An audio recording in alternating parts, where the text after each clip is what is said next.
ByteDance Limited was valued at around $220 billion in a recent private market investment by Abu Dhabi AI firm G42, a significant discount to the $300 billion that TikTok's owner set during a recent share buyback program. G42, controlled by United Arab Emirates royal Sheikh Tahnoon bin Zayed Al Nahyan, acquired a $100 million plus stake from existing investors in recent months through its 40x fund.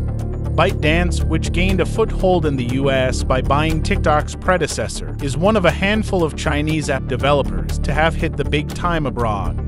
ByteDance, which is also backed by SoftBank Group Corp and Temasek Holdings, isn't in urgent need of cash after TikTok alone generated an estimated $12 billion of revenue in 2022.